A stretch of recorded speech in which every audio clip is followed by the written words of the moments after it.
I can't take this anymore. Like, ah.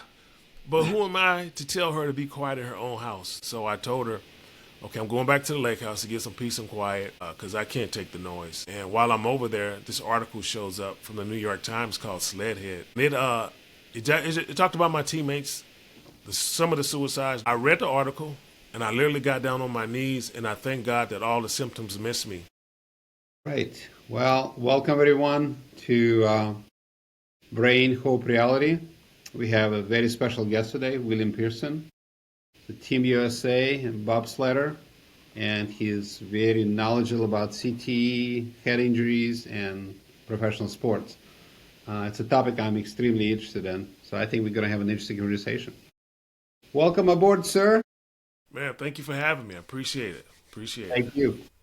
Anyway, we were just talking about taking fighter pilots down a Yeah. bobsled. Can you tell me more about that? That's kind of interesting concept. Yeah, we used to do what we call VIP rides. And so we would take different special people down. So one day we took the fighter pilots down the track. And this day really set out to me because it's reported that we only pull 5Gs. And I found out that we thought the fighter pilots were pulling 15 or 20 Gs, but I just met some fighter pilots who told me they actually pull about 6 Gs. They can override it and do 7, but usually it's about 6. So on this particular day when we took them down, I did 6 rides that day, and they did 1. And when they got out of the bobsled, they were rattled, and it didn't make sense to me. And I was just like, wait a minute, you guys are the best at the best. How could they be shook up about 1 bobsled ride? And then an article came out from New York Times called Sledhead, and it actually said they tested the track in Calgary, Canada, and there were spikes of 84.5 Gs, and that's one of the mildest tracks in the world. Like the one in Lake Placid that we took those guys down, it's a much violent track. Matter of fact, it's so violent, a lot of the European athletes, they used to try to boycott it when it's on the World Cup tour. They hate to come down that track because it's very unforgiving. Put it that way, yeah. So let's define G's, because not everybody that listens to the show really knows what G's are. Gravity is gravity, I assume. Yes. When in my mind's eye, I've seen centrifuges. You have when they train people for space, they put them in a centrifuge and they spin them. The faster you go, the more G's or how much force. But when you actually get hit, right? When you have a spike, as you said, right? When you have a little bump and you hit, that's an acceleration or deceleration. Is that what you're talking about? Yes. So apparently when you go at full speed on an Indy and you hit the wall, how many G's do you think that is? Well, I'm not sure about hitting that wall, but for us, it's the pressure turns. It's like when we're going straight and all of a sudden we're doing bank turns going the other direction. I'll tell you. Yeah, it's the same like when you see the fighter pilots, when they're flying and then they do the bank turns, that's where those pressure points come. Right. But like some tracks are so violent, when you're going through those pressure points, your body automatically starts to snort for you. Like you can't stop it. It's going to go until you come out of that pressure point. And if for some reason you're congested that day and you're going down that track, you feel like you're fighting for life. It's really that extreme. It's that extreme, yeah. It's interesting. So I was actually hanging out with Blue Angels guys, that are amazing pilots. Absolutely. So they said the way they're doing it is when they're flying, it's about half an hour going like straining, like you're about to move your bowels, because what that does, it prevents the blood from coming out of your head, because you're going to pass out if you do that, right? Yeah. But they have pressure suits. You guys don't have pressure suits, do you? No. Let me show you this. This is one of my Olympic suits right here. Like if I hold it up to the light, you can see through it. Oh, yeah, like it's spandex. It's literally spandex. Yeah, but it does. Well, it's fascinating. But you don't have those. But wow, I never really thought of that. Wow, let's talk about the head then. What happens to the head? So it's interesting.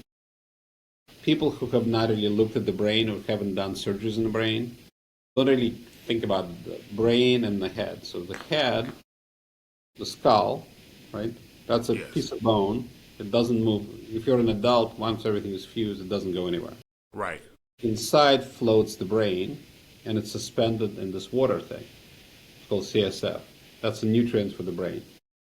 So when everything is good, everything is good.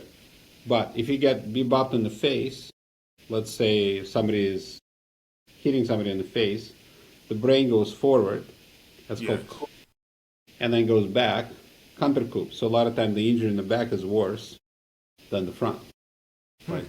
Same thing when you, your head is going this way, the brain is going still going in the same direction, so it's being bounced around the head, right? Yeah. So there's no difference between that or I think being punched in the face with something, or being hit in the head with a stick, or somebody like Yes. football helmet, all of that, right? Yeah. So no wonder, and the brain is a very sensitive organ. If you think about your computer, you really don't want to throw it from 24 floors up. It's not going Right. to do so good. The Yeah. screen will break, right? The chips will break. It's not going to be so good. Yeah. So the Absolutely. CTE journey, it sounds like you've been on it, but it sounds like you were able to do some amazing things with that. I'd be curious to see your experience and perspective on that, if you don't mind. Yeah. Absolutely. But also, there was an article that came out December 2024. It was another New York Times article, and it actually talked about our fighter pilots. They literally have the same symptoms as the athletes, the NFL athletes, the bobsled athletes.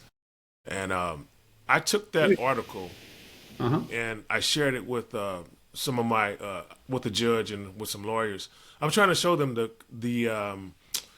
uh, there is a commonality here to all the head injuries. There's something that's it's a common thing here, and there's a connection.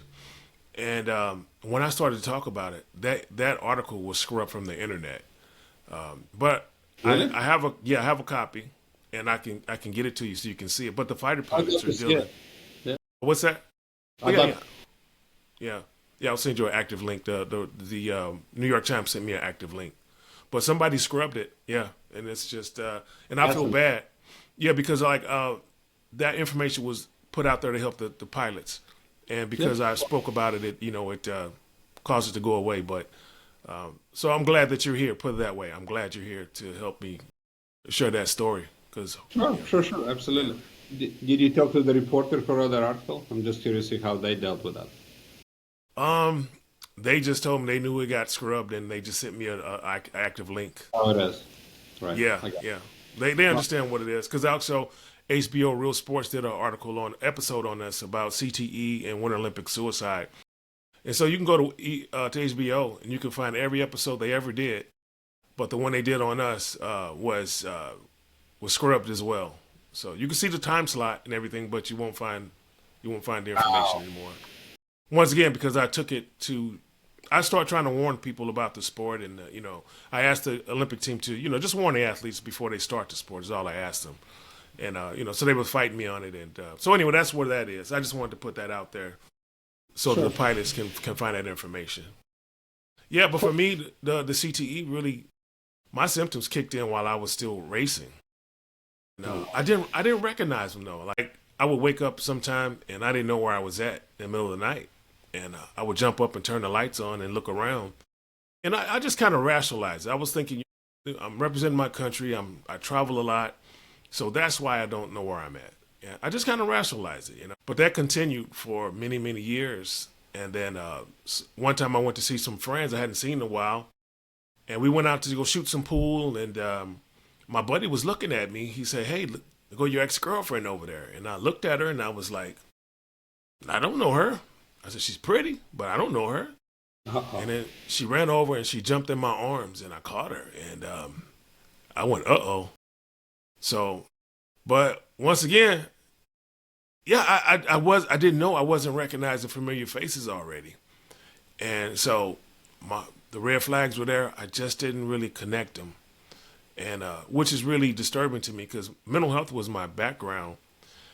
When I joined Team USA, I had already opened and owned a youth treatment facility for youth. Oh, Yeah, nice. and so mental health was my background. Like I grew up, I cut my teeth learning about people with bipolar, schizophrenias. We even had some of the guys walking around with lobotomies back then when I first started in the business. I was Good about Lord. 23 years old. I'm 55 now.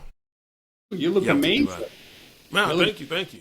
Man, it's that chamber. I was bald. I was literally bald when I started this journey, and I only let my hair start growing because my memory was wiped.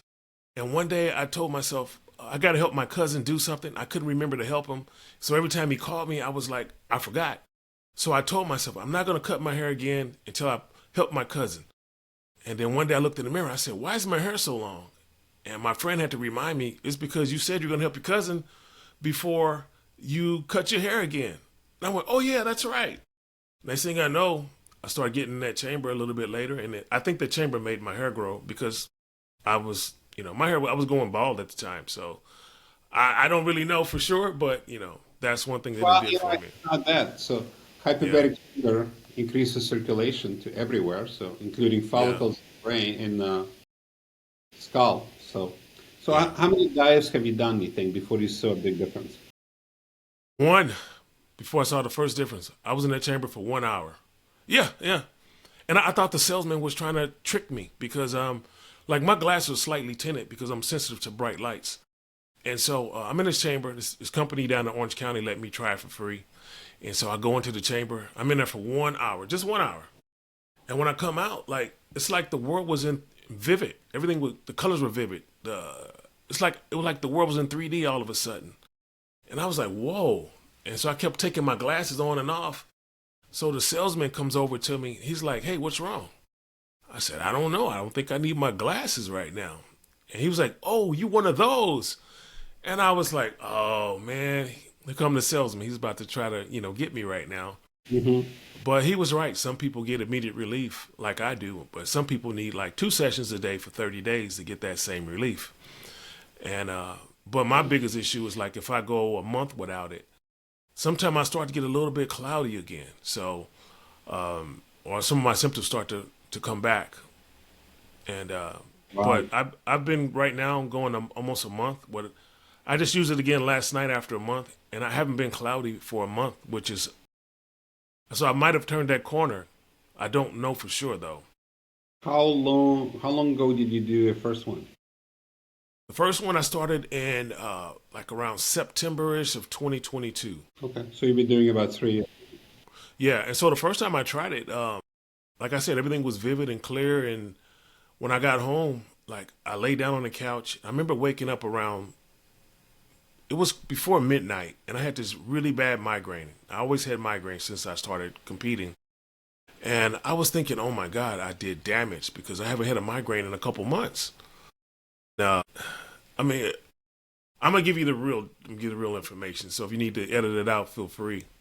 Sure.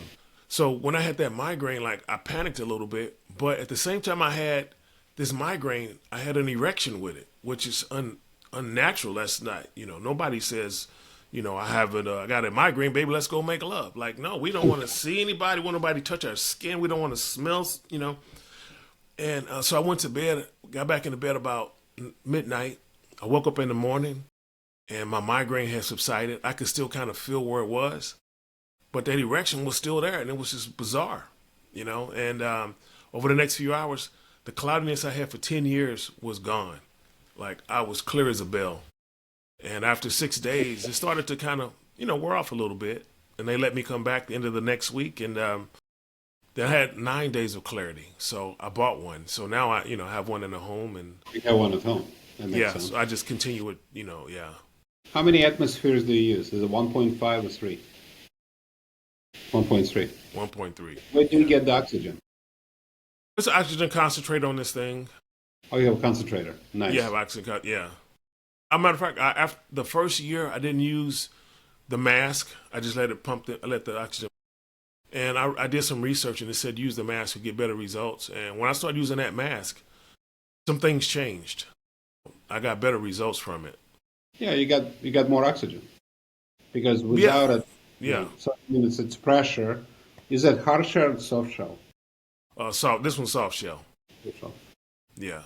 So for those people who don't know what hyperbaric chamber is, basically, actually, the funny thing is that was my first job when I was in high school. I used to transport people to hyperbaric chamber, sit with them for 3 hour or for hour and a half dives. So it's basically when somebody has the bends, That's where they start using that, right? So when you have the bends, which is nitrogen coming out of when you're a diver, so you put them in high pressure environment, you can bleed the nitrous so you don't get sick from that or get the bends. So people found that it works for improving cognition, like you have, and it heals wounds really well. So it's very interesting to see how it all works. There used to be 3 atmospheres, so basically it's like a submarine putting air in under pressure. So the maximal amount usually is three atmosphere. Yeah. So we use 1.3, and then some people use 100% oxygen. Some people use room air and anywhere in between. Just as background. Yeah. Yeah. So that's fascinating. How's your sleep now? Uh, Sleep pretty good. Like Sleep when I good? first started, I was so weak. Like I was sleeping all the time. Like I couldn't. If I sat still anywhere, I was going to sleep. I was always sleeping. I even got to the point where if I was driving a car, if I started yawning, on that third yawn, I would be asleep. And so, Wow. yeah, that got scary for me. So after that first yawn, I automatically knew pull that car over immediately because it was like if somebody hit me with some ether or something. I was going to sleep regardless. And usually it's a 15-minute nap, and it felt like I slept for 8 hours, and I'm just up and going again, and move on with my day. But yeah, that was pretty scary. That's weird. Yeah, Well, it sounds yeah. like you got it under control though, right? You're good Well, now. the truth is with this thing, I'm stable now. I'm absolutely stable. Like I was lost in my own community for a while, and like every day when I woke up for a long time, like I thought it was diabetes. I didn't think it was related to bobsledding. I had like these moments where like I just felt I didn't have energy, and it looked like diabetes, low blood sugar. I've seen that many times in people, so I assumed that's what it was. So I was seeing doctors for years. Just I was waiting on them to give me some insulin, and they just kept testing me. It was like, nah, you don't have that. And I was like, no, I really do. Look. So I even got a glucose meter, and I'm traveling with a glucose meter, and my numbers are always where they should be. And I've always been a clean eater, and it didn't make sense to me that I would be diabetic, but I couldn't explain it as anything else. And eventually, I learned every night before I went to bed, I put a thermos of coffee on my nightstand or a bottle of Coca Cola. Those are two things I never even drank as an athlete. And so I began to live off of that stuff. And then once I left the bedroom, well, actually, once I finally woke up, I had this little daily planner. And I had to figure out what the day is. Like if it's Monday, Tuesday, Wednesday. I automatically know I didn't know the real day. So I look at my book.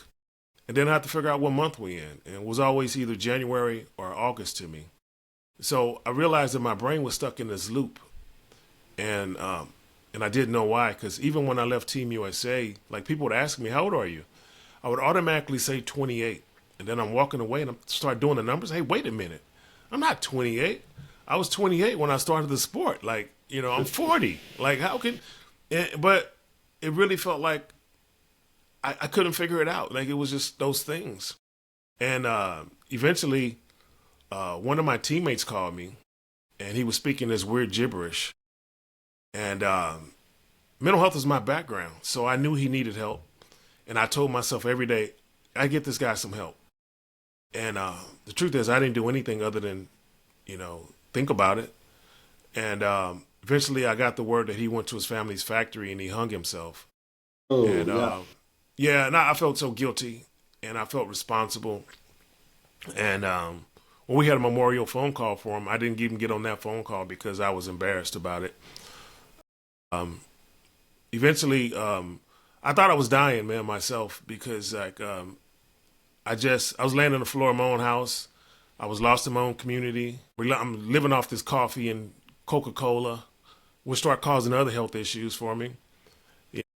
Um, yeah, it was just pretty brutal. What really saved me more was I had bought a lake house in the back of the Midwest because it was my death house. To be honest, I was going there to die, and I made a deal with myself. Like, I won't take my life, but I told God, like every night, please come get me. If you take me, it won't be as hard on my family. I just didn't want to leave that trauma for them. And so when I bought that lake house, I got rid of my LA apartment. But I had a young lady who I started to date over there in California. And so I would go back and forth sometime. And so during COVID, we all stuck in the house together, and I realized she was so loud on the phone with her family. It was driving me crazy. I was like, I can't take this anymore. Like, but who am I to tell her to be quiet in her own house? So I told her, okay, I'm going back to the lake house to get some peace and quiet, but we might have to think about doing something different because I can't take the noise.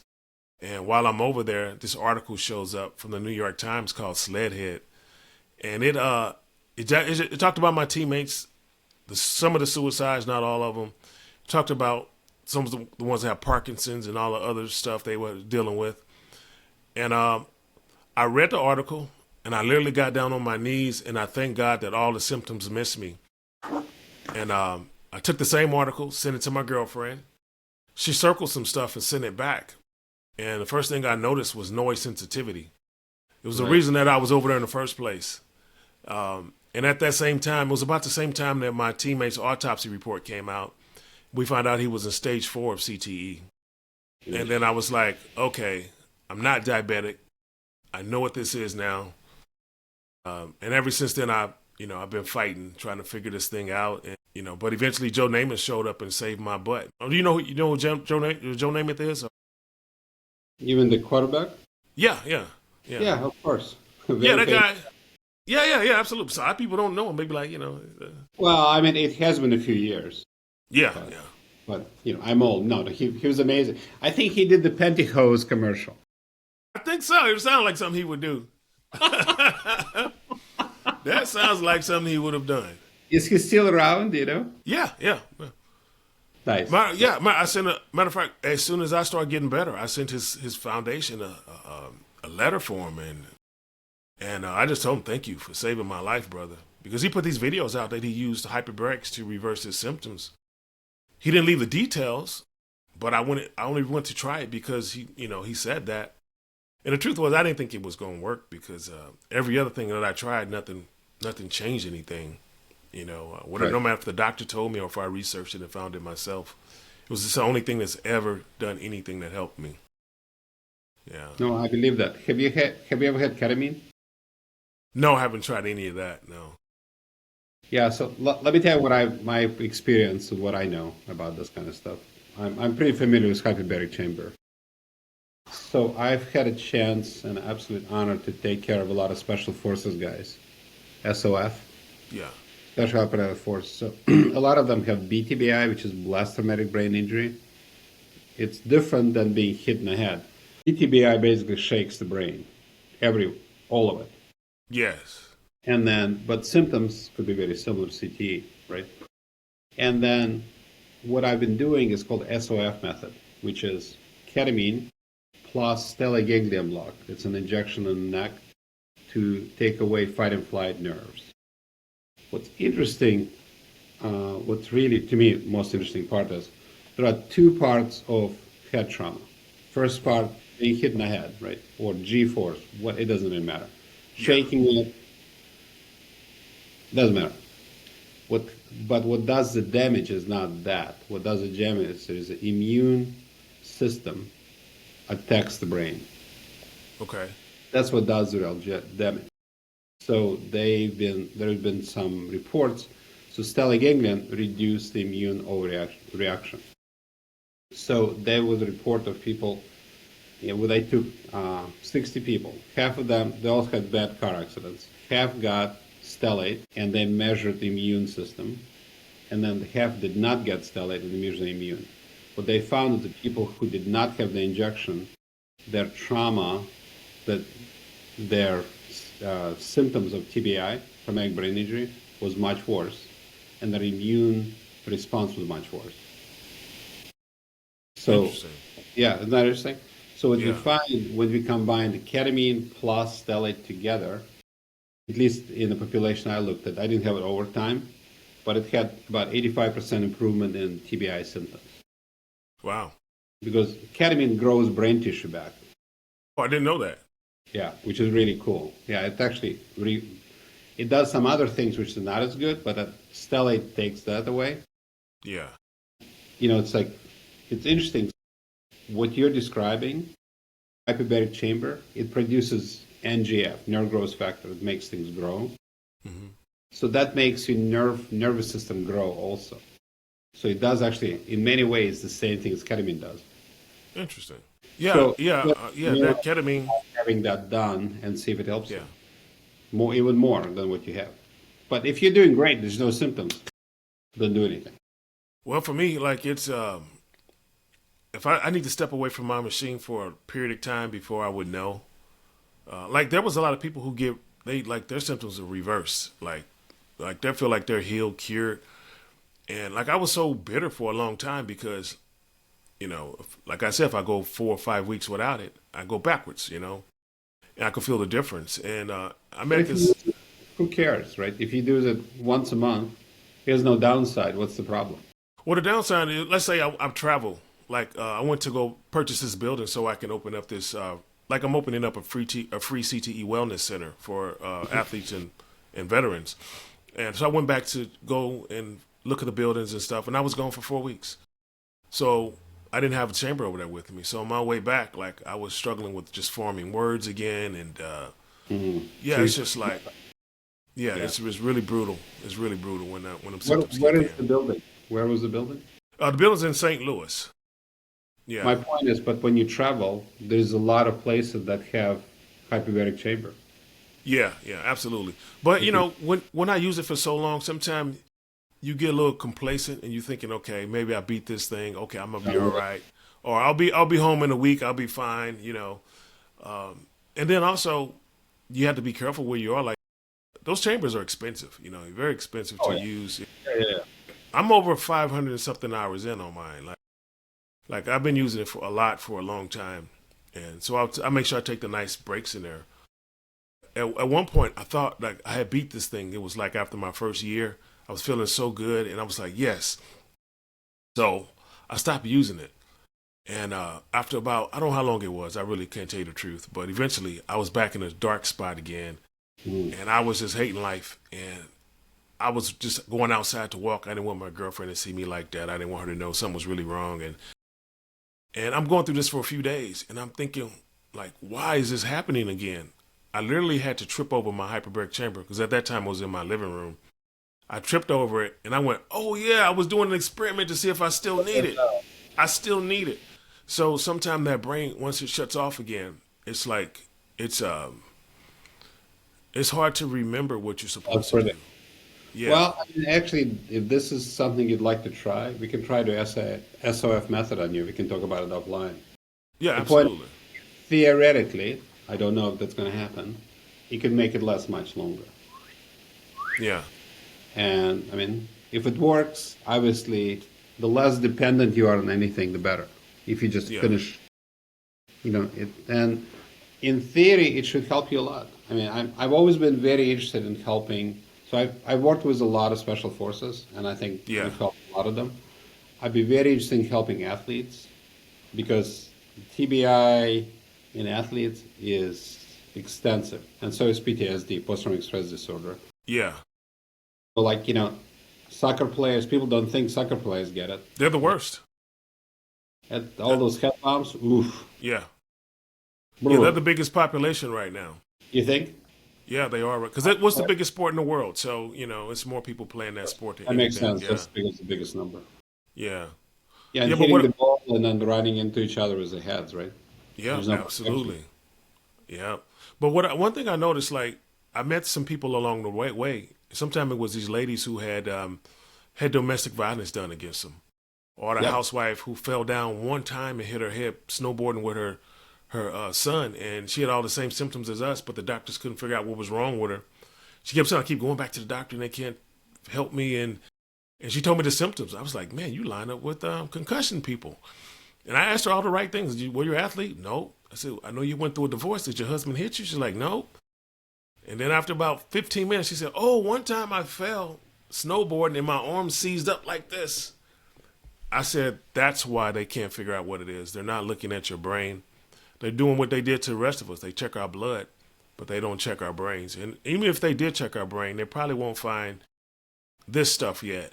Yeah, the problem with the brain thing is the scans don't show CTE particularly well. A lot of Yeah. times you find CT after it's a little late, as you well know. Yeah. And oh, Yeah. that's a little late. And it's not a blame. It's not a blame game in the sense that this since the problem is really there is severe TBI, traumatic brain injury, where you can actually see the blood and the ripped brain. Yes. Obvious. There's no debate, right? Yeah. The subtle stuff like what you have, your CAT scan is probably normal. Your Yeah. MRI is normal. Because the problem is what happens is you have a small injury, but it activates immune attack on your brain, and that's Mm. why you have that problem. That's Interesting. why scans are not going to show it. That's why you don't see it, right? Yeah. Because that lady, if even if she got knocked out, even if she didn't, right? Hmm. The scan her brain is like, hey, the brain is totally normal. Yeah. It ain't, but it looks Yeah. normal on a CAT scan or MRI, which makes it harder. Well, one thing I noticed, like over all my years of racing, anytime someone had a head injury, they told us the same thing: go back to the hotel or the Olympic Training Center. And don't go to sleep for 3 or 4 hours. Right. That was it. There was nothing. Like, and what I Yeah, know that's not about, helpful. Well, I mean, yeah. unfortunately, it hasn't really changed that much. So the logic, by the way, do you know the why they tell you not to go to sleep for a while? You ever Well, hear that? someone recently told me it was about that's for people who have open wounds or something to their head. It's not for a regular head injury, is what they told me. So I'm not really sure what the. No, let me give it. I used to be an ER doc and trauma doc. Okay. So in reality, so you get hit in the head, knocked out in 2 minutes, whatever, and then you're fine, right? Everything's good. Yeah. But there is a middle meningeal artery right here. So if you rip that artery, you're going to have something called lucid episode. So you're fine for 8 hours, and it keeps bleeding into the brain, and then people really get sleepy and they die. So we Oh. want to observe them during that time. That's the key, right? That's Yeah. the key. We want to make sure they're not keep bleeding into the head. That's the reason for not keeping them awake. But the other thing that's weird, if you have a trauma, right? They recommend 3 4 days break right before you can play the sport again. Not us. No, Now I once crashed twice in an hour in the World Cup in Altenburg, Germany. well that's Yeah. not good. Yeah. Anyway, the point is every time you have a hit like that, it activates your immune system worse. So that's why you want to take a break as much as you can. But Interesting. if you guys don't take a break, that's a problem. Well, what I know about the sport now, because of the way the ice conditions are, like I was probably getting like not a concussion, but the what's the other word for it? Tuition? No, it's just not the okay. It's like the repetitive head injuries. It's like the shaking brain syndrome, and I'm getting a concussion, but I'm not getting the one that's going to make me sit down. It's just still doing the same damages. Man, what is that word? Can't believe I'm drawing a blank like that on it. Me too. I should know that. Yeah, it's the But right, micro concussions. The micro concussions. Oh, Yeah, yeah. And so I just think that for us, we getting all the same things that's activating all this stuff, and we're like every time I went down that track, I was probably getting either at least the micro concussions because we're hitting our heads all the time. And when the ice is rough, it's like you're doing this, right. and so it's kind of the perfect storm. Like I was told, bobsled is the only sport that you can probably get CTE in one season, when they believe the NFL might take a lot longer.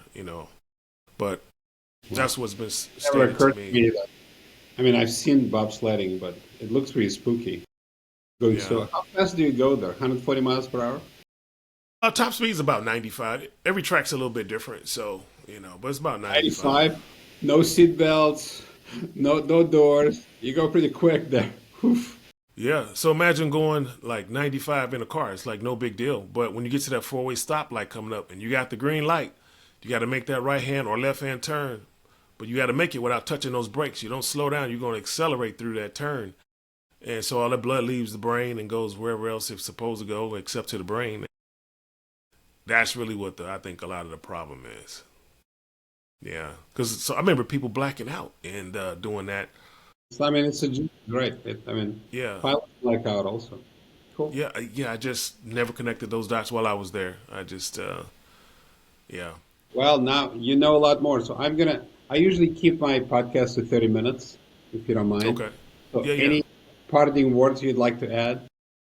Yeah, guys, I'm opening up the first and only free CTE Wellness Center for our athletes and then for our veterans. Actually, eventually we'll be open to the public. I won't turn anybody away who needs the service. And we're not for profit. We're set up already. We have a location, 2 locations actually. And please find my crowdfunding, guys. Help us get this thing up and going. We lost 20,000 troops to suicide from 2020, 2021, and 2022. It was like 6,400 veterans per year took their life. And all I could think is look at them, and I know how dark I was, and I was begging for death. And it brought me back, and we know what to do now. For me, I give Joe Namath all the credit because he saved me. I got the knowledge from him, and we know what to do now. And let's see how many people we can actually help out here. That's what it's all about. Well, maybe we can collaborate on helping what you need. Yeah, and the biggest thing, I want to keep it as a free service. It's too expensive for most people. If you need those, 30 days of session, that's $12,000. Soldiers aren't going to have that money. Athletes are not going to have that money. So this is going to be a free service, and I'm turning down all private investors. No, this is a free service. Even I'm doing it for free. So, yeah. So please, join us. Yeah, please join us. We'll get a link from you and post it up. Absolutely, appreciate it. Thank you for the knowledge, man. I'm gonna have to pick your brain some more. So don't disappear on me. We'll say, how about this? I'll send you my cell number. Maybe we can just talk offline. Absolutely. Appreciate it. Thank you. Have a good day. You too. Thanks for sharing. Mom, thank you, man. Thank you for having me.